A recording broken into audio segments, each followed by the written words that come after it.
Alors, partie B. Donc, deuxièmement, trouver le PGCD de UN et VN. Bien.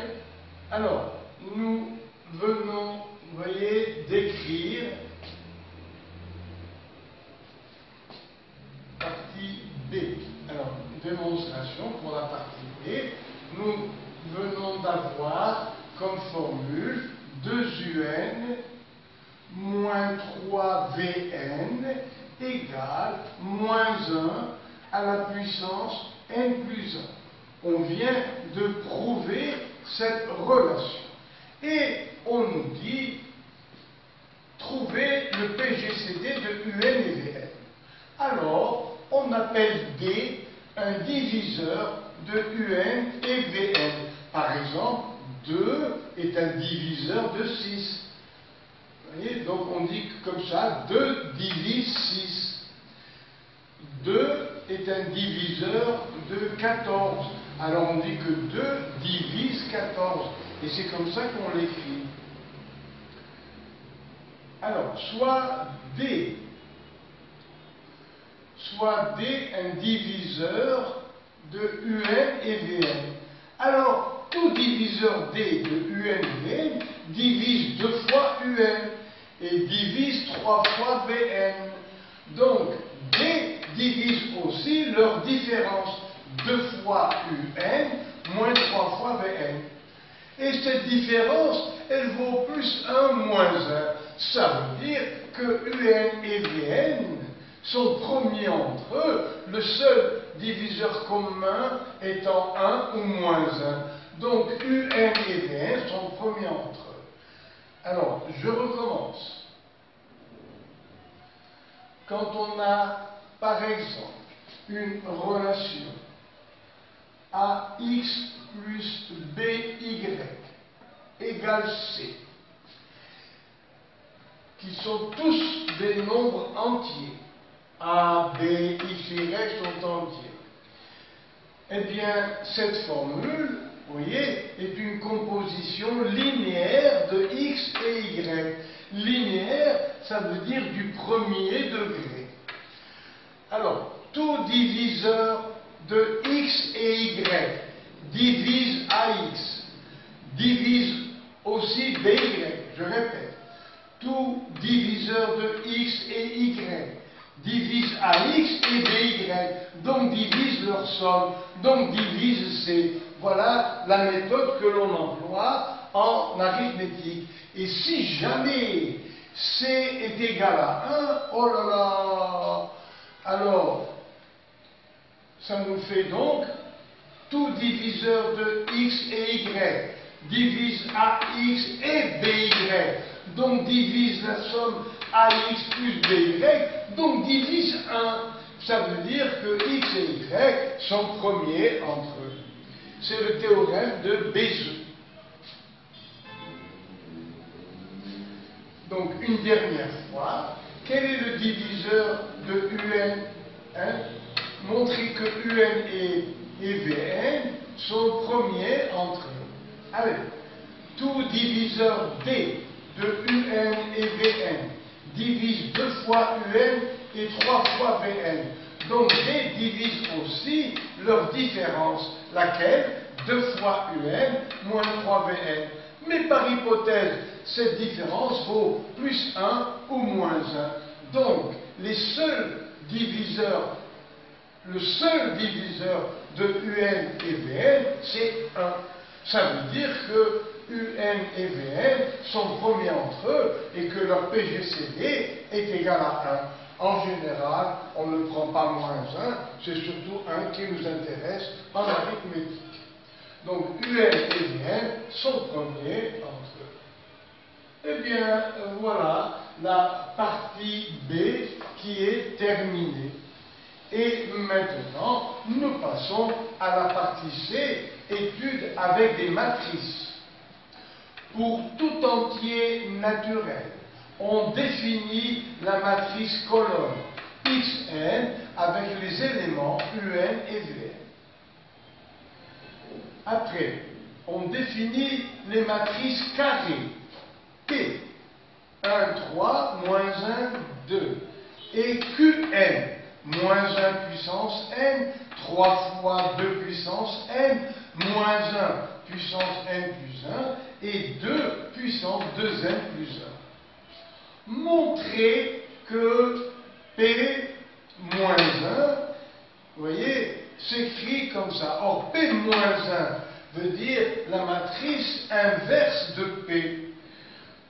Voilà P, 1, 3, moins 1, 2. Montrez que P moins 1, c'est-à-dire sa matrice inverse, est égale à 1 cinquième fois 2 moins 3, 1 et 1. Donc, on nous demande de prouver que P et P moins 1 sont inverses l'une de l'autre. Mais alors, si elles sont inverses, c'est que P moins 1 que multiplie P est égal à I. I, c'est la matrice unité des matrices carrées de rang 2. À quoi est égal I pour le rang 2? Eh bien, on a 1 et 1 sur la diagonale principale et 0 ailleurs. Ça, c'est la matrice unité des matrices carrées de rang 2. Et quand on fait ensemble des révisions, et quelle est la matrice unité carrée de rang égal à 3? C'est 1, 1 et 1, et après des zéros partout.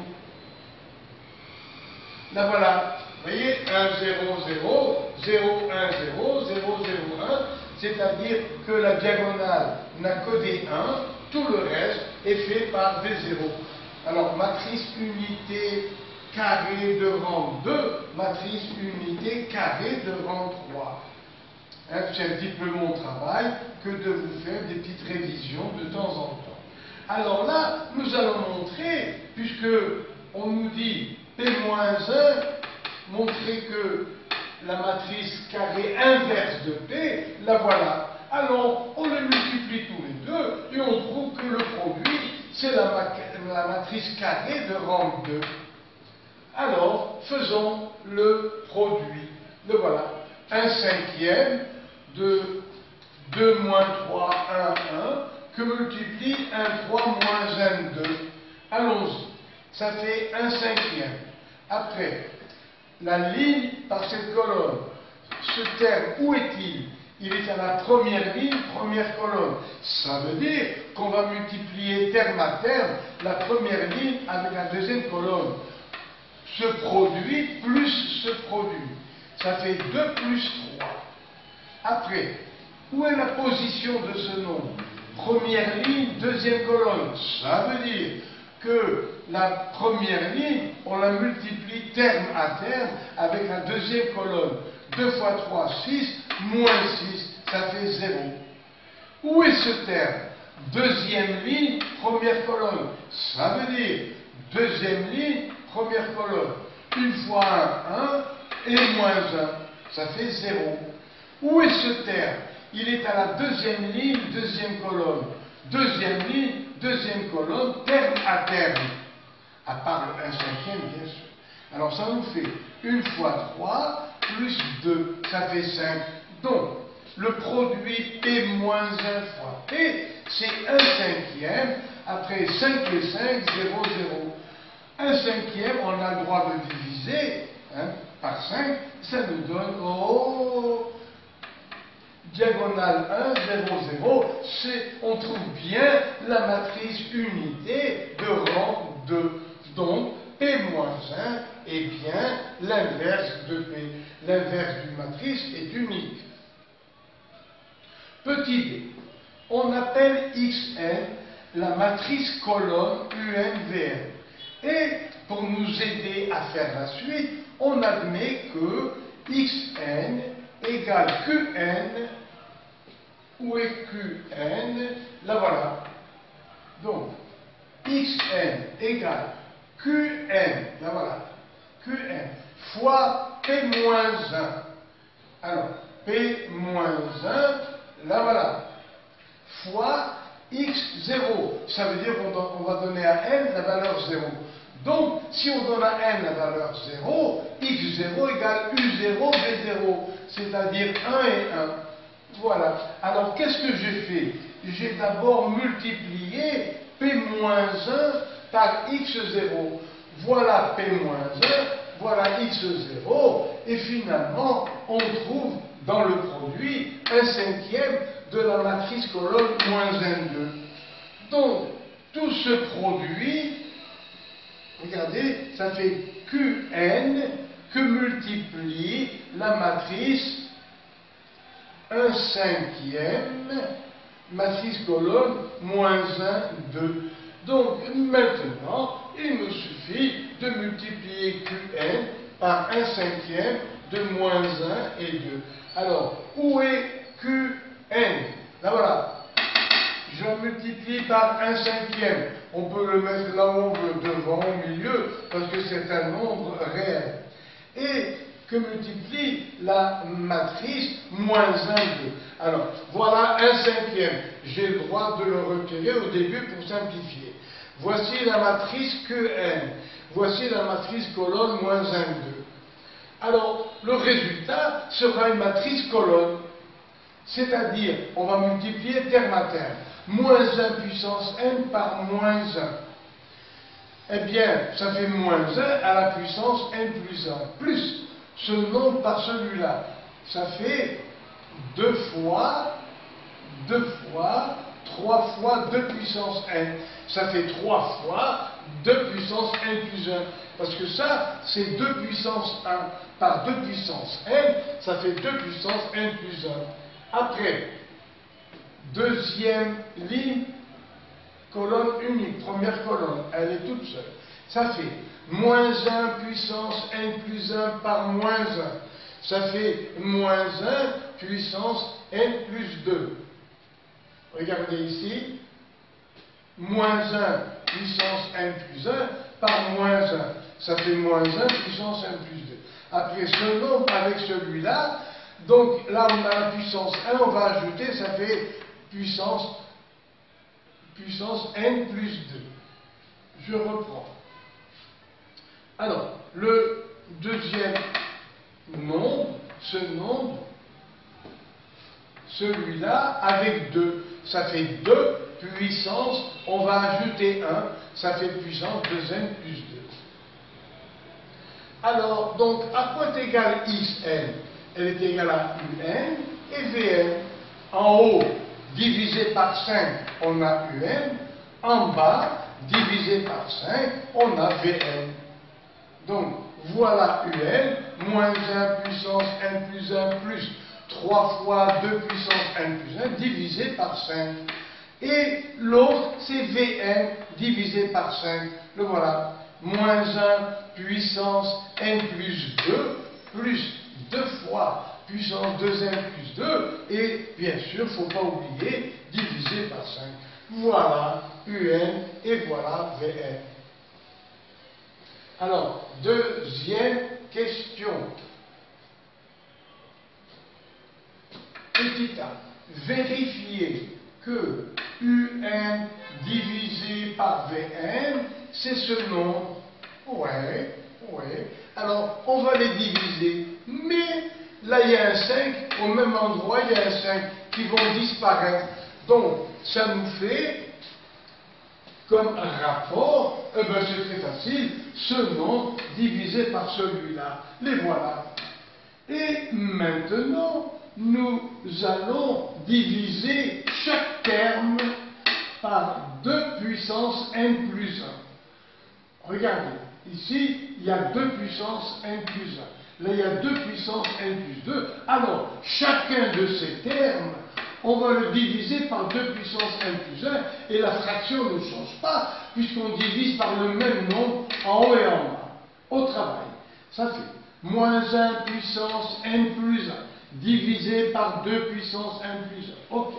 Plus 3 fois ce nombre, divisé par 2 puissance n plus 1. Ça fait 3. Après, on divise par 2 puissance n plus 1. Le voilà. 2 puissance n plus 1. Et celui-là, attention, là c'est, regardez, 2 à la puissance 2n plus 2, c'est plus 1 et encore plus 1. Donc ça fait 2 puissance 2n plus 1 que multiplie 2. Donc il va rester 2, puisqu'on divise par 2 puissance n plus 1. Il va rester le 2. Donc un sur Vn, voilà sa valeur. Et maintenant, on nous demande la limite de un sur Vn. D'accord. Alors, ce nom vaut plus 1 ou moins 1. Et dans la limite, on fait tendre n vers l'infini.